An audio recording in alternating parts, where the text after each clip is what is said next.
Hello po mga ka-Team EDSI. So, dapat nga bang ma-insecure si Edo?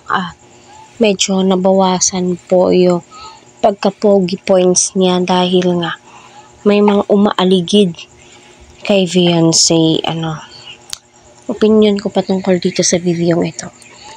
Hindi po nakakabawas, no? Dahil kita naman po natin na very sincere si Edo. At wala pong dapat ika-insecure si Edo sa mga umaaligid nga po kay Beyonce, diba? So, naway patuloy po natin suportahan si Kalinga Prab, Kuya Val at ang buong team.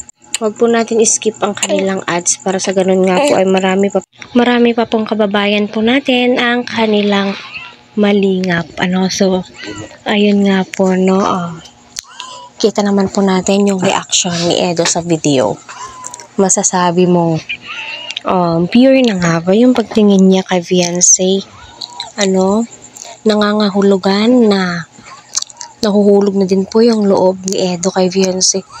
No, kahit hindi po natin nakikita yung behind the scene dahil ipinagbabawal nga po ito, no, bilang sila ay mag-love team, magka-tandem, syempre, no, umaabot po talaga sa punto na may mga love team po talagang nagkakapalagayan ng loob, di ba? Kasi kung tutuusin, maganda si Beyonce.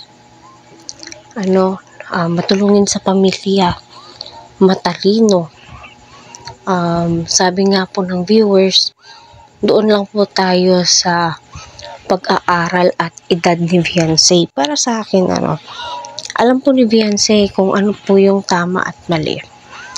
Alam po ni Beyonce kung ano yung mas nakakabuti sa kanila. Like nung pagpunta po nila, bumili ng lote or nag-survey. Diba? Mas gusto niya sa diet, sa napakaraming tao. Kasi gusto ni Beyonce na sila ay makapagnegosyo. Kasi hindi naman po always na may tumutulong sa kanila. Diba? Nakakabilib.